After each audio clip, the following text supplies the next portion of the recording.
name's Hideout and welcome to the Pantheon, where today we're having a look at one of the black-white new legendaries, and she makes a bunch of tokens, which is always lovely, isn't it? It's Felisa, Fang of SIlverquill, who weighs in at 4 mana, and she's a 3/2. She has Flying and Mentor, which means whenever this creature attacks, put a 1/1 counter on target attacking creature with lesser power. And then whenever a non-token creature you control dies, if it had counters on it, create X tapped 2/1 white and black Inkling creature tokens with Flying, where X is the number of counters on it. So that's not just, +1/+1 counters, that's absolutely any counters that you could possibly think of. This, whoa, Vishkal, what are you doing, mate? Anyway, we're not dealing with Vishkal. Maybe later we will do, but, another cool commander. This is all about our new commander. Really, really cool dude. And we make an absolute bunch of tokens. So, without further ado, please subscribe if you want to watch more content like this. I'd love to keep making these videos. I'm going to anyway, regardless of if you do subscribe. But having you here watching it would be really good. Thank you very much. Goodbye. And we'll move on to number 5. In at number 5, we've got Vishkal.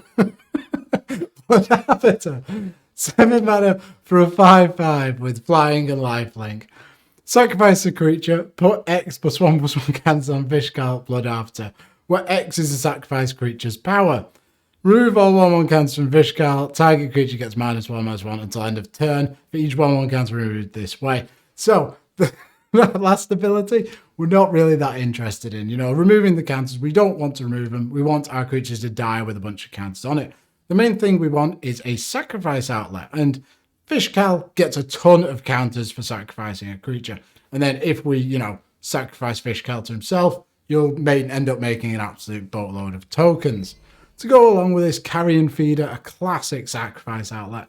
1 black for a 1/1. It can't block. What a disaster. But you can sacrifice a creature, put a 1/1 counter on Carrion Feeder. So we can even sacrifice all the tokens we make to build up all the counters, and then sacrifice it to itself, and then get a bunch more tokens again. Flesh Carver works on a slightly different way.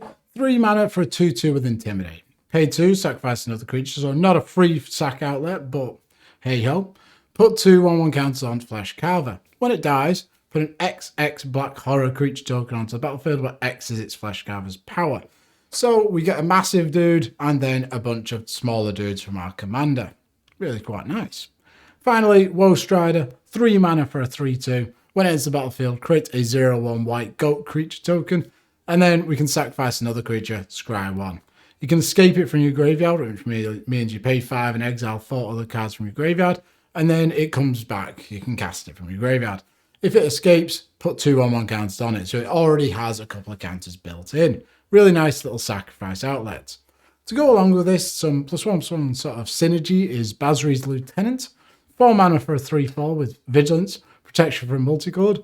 When it enters the battlefield, put a 1/1 counter on target creature you control. And when it or another creature you control dies, if it has a 1/1 counter on it, create a 2/2 White Knight token. So another way to create a bunch of tokens. Black Market, we're going to be sacrificing a lot of creatures, and Black Market is one of the best ways we can exploit that. 5 mana for an enchantment. Whenever a creature dies, put a charge counter on it.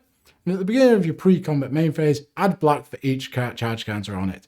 So if we're sacrificing a ton of tokens, a ton of other creatures, miscellaneous things, and it also triggers off opponents' creatures that die. So if a board wipe happens, Black Market will get a ton of counters. We're going to get a ton of mana, and we can use that mana for absolutely anything we want. Finally, Krav the Unredeemed is a great little sacrifice outlet. 5 mana for a 3/3. Partners with Regna. If you want to play Regna in your deck, you can go and fish this out using it. So it's a tutor for Regna. Regna's not that good. Regna. Compare back, sacrifice X creatures. Target player draws X cards and gains X life, where X is the number of 1/1 counters. And then you put 1/1 counters on it equals to that as well. So you sacrifice all your little Inklings, draw a ton of cards, put a ton of counters on Krav. You can sacrifice Krav, to get a bunch of tokens back. Really nice little engine that we can build for ourselves. Which brings me on to number 4. In at number 4, we've got Selfless Squire, a 4-mana 1/1. Wow. Human Soldier. It has flash. When it enters the battlefield, prevents all damage that would be dealt to you this turn. Whenever damage would be dealt to you and is prevented, put that many 1/1 counters on Selfless Squire. So if our opponents are swinging out with a massive attack that's going to kill us, we flash this in, and then this gets an absolute ton of tokens onto it. We sacrifice it, and then she splits into ink. You know, work out how that makes any sense. These creatures are just creatures that get a ton of counters and then can make a ton of tokens. Custodial Soulbinders is a 4-mana 0/0. Enters with X 1/1 counters on it, where X is the number of other creatures on the battlefield. Hopefully we'll have quite a few creatures. It also counts your opponent's creatures, so even if you're behind, this can still be massive. Pay 3, remove a 1/1 counter from it. Create a 1/1 white spirit creature token with flying. Really, really powerful. Makes tokens itself if we don't have a commander on the field, and then if we sacrifice it, we're going to get an absolute boatload of them. Drake's Town Forgotten is a 5-mana 0/0. It enters the battlefield with X 1/1 counters on it, where X is the number of creature cards in all graveyards.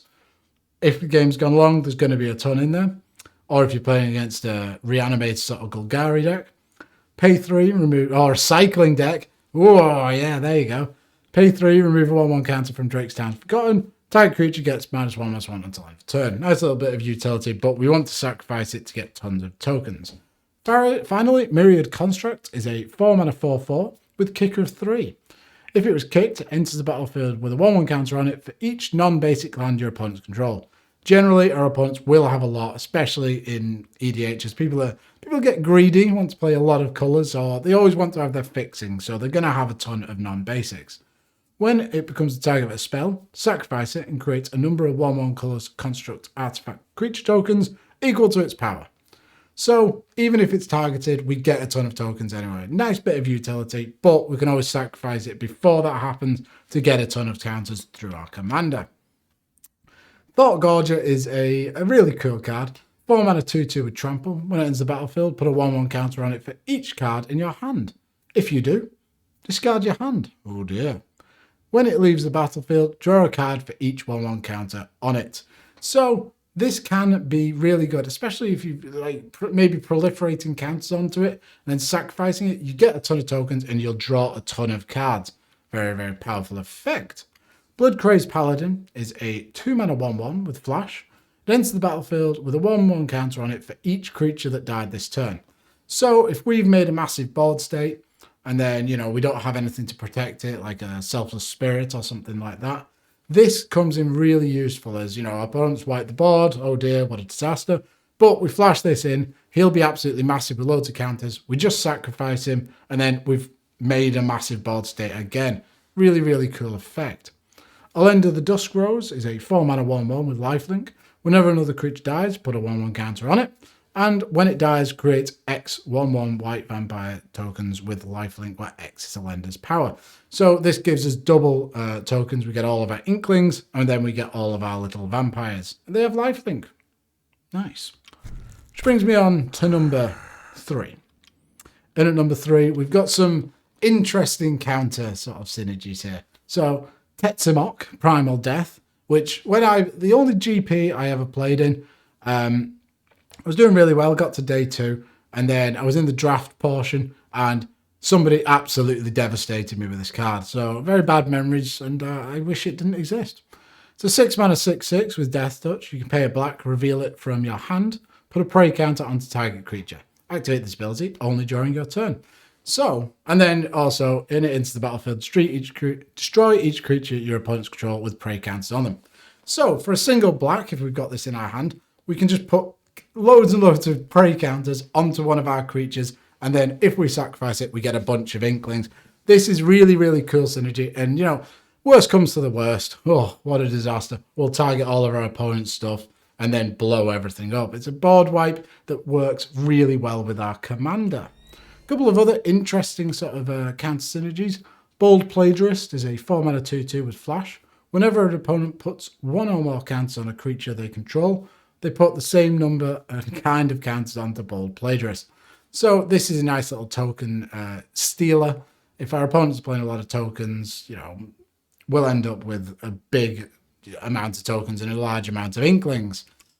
Kaya the Inexorable is a 5-mana 5. Not a 5/5, but it's got 5 loyalty. Kaya. +1, put a ghost form counter on up to one target non-token creature. It gains when this creature dies or is put into exile. Return it to its owner's hand and creates a 1/1 white spirit creature token with flying. So this does stack. We'll get multiple 1/1s if we just keep piling them onto one creature. Really good to put that counter onto your commander, because then you can just recast it for a normal cost instead of the added commander tax. Then -3 exile type non-land permanent, and -7 you get an emblem with the beginning of your upkeep. You may cast a legendary spell from your hand or your graveyard or from one card you own in exile. Then Luminous Broodmoth, nice little board protection here. 4 mana for a 3/4 insect with flying. Whenever a creature you control without flying dies, return it to the battlefield under its owner's control with a flying counter on it. Really cool, brings it back, nice bit of evasion. Then number 2. And in at number 2, Black Sun Zenith. This is a fantastic card, excellent board wipe in general, but with our commander on the field, we're going to create so many tokens. Double black and X for sorcery, put X -1/-1 counters on each creature. Shuffle Black Sun Zenith into its owner's library. So, if all of our creatures dies, like I said before, our commander doesn't care what sort of counter it is. -1/-1 counters. Okay, we've got 10 on each creature. So we've got 8 creatures. Boom, we've got 80 tokens from that. It's astonishing how much damage this can do. To go along with this, another couple of ways to dump counters on. Cathar's Crusade, 5 mana for an enchantment. Whenever a creature enters the battlefield under your control, put a 1/1 counter on each creature you control. With all the tokens that we've got entering the battlefield, this is going to win you games. Then, this is I don't know what exactly is going on in the artwork. It just looks like a bit of a mess. But I like that sort of messy look. It's a Pyrrhic Revival. 6 mana for a sorcery. Each player returns each creature card in his or her graveyard to play with a -1/-1 counter on it. So, if we have a bunch of 1/1s, we instantly get some inklings. Yes, it does help our opponents, but I think we can make a lot better use of it than our opponents can. Finally, Grave Betrayal, 7 mana for an enchantment. Whenever a creature you don't control dies, return it to the battlefield under your control with an additional 1/1 counter on it at the beginning of the next end step. That creature is a black zombie creature token in addition to its other colours and types. So we'll get a token from this creature dying, and we're just stealing power from our opponents. 7 mana, big investment for enchantment, but well worth it. Which brings me on to number 1. And this is a really unique card that I don't really see ever seeing play in a different deck. But it's Amit Eternal. 3 mana for a 5/5. That's quite the stat line. It's a zombie crocodile demon, which is, yeah, I mean, it's something. With a flick 3, so whenever this creature becomes blocked, defending player loses 3 life. Not that interesting, commander, but whenever an opponent casts a spell, put a -1/-1 counter on Amit Eternal. Whenever it deals combat damage to a player, remove all -1/-1 counters from it. So, we're just going to pretend that last sort of thing doesn't exist. So simply for this sitting on the battlefield, it'll just collect -1/-1 counters and then die, and we'll get 5 2/1 flyers. Really cool. And we're playing black-white, which, you know, a lot of reanimation in this color pairing. Sun Titans, 3 CMC, can bring this back. There's so many cool little things with that. And yeah, it's such a unique interaction and a card that doesn't fit into hardly any other deck. So wonderful card. To go along with this, we've got a couple of other -1/-1 cards that we could use, like for a certain theme. Cauldron of Souls, 5 mana for an artifact. Choose any number of target creatures. Each of those creatures gains persistence on turn, which means when it dies, if it had no -1/-1 counters on, it comes back with a -1/-1 counter. This works exceptionally well with everything that has a +1/+1 counter on it when it enters, because they'll cancel each other out, and then we can persist it again. Then we've got Dusk Urchins, a really cool card. 3 mana for a 4/3. When it attacks or blocks, put a -1/-1 counter on it. Then, when Dusk Urchin is put into a graveyard from play, draw a card for each -1/-1 counter on it. Really, really cool. So we're going to get tokens, we're going to draw cards. Excellent. And it's 3 CMC. We could rebuy it with, you know, our Sun Titans, things like that. Finally, Nest of Scarabs is a 3 mana enchantment. Whenever you put one or more 1/1 counts, -1/-1 counters on a creature, create that many 1/1 black insect creature tokens. So another sort of token generator that we could potentially be playing. To go along with that, Plague Belcher is a 3 mana 5/4, another 3 mana dude you could bring back with Menace, and when it enters the battlefield, put 2 -1/-1 counters on it on target creature you control. Whenever another zombie you control dies, each opponent loses 1 life. Well, we've got a zombie over here, Putrid Goblin. 2 mana for a 2/2 with Persist, so it comes back, and it's a zombie goblin. But with Machaos the Unhallowed, which is a 6 mana 5/5 with Intimidate, and whenever a human deals damage to you, destroy it, other non-human creatures you control get +1/+1 and have Undying. So, Undying, it comes back with a +1/+1 counter on it. So, we can alternate between Putrid Goblin coming back with a Persist counter, -1/+1, and then it gets cancelled out by the Undying +1/+1 counter. Then you can just keep going backwards and forwards with this. And if Plague Belcher is on the field, a zombie keeps dying, our zombie goblin, and then our opponents will be dead, which is really, really quite good, isn't it? I like the idea of that. So should you. And those are my top 5 cards for this brand new commander. She's really cool, and you can build her in a rather unique way. You know, she's got a lot of value built into her. I like it, especially compared with a lot of the other white-black legendaries in this set and in the Strixhaven set, which I think are frankly garbage. Thank you very much for watching. Please subscribe, please like, comment, all that sort of stuff. And I'll see you soon. Bye. Ah, oh no!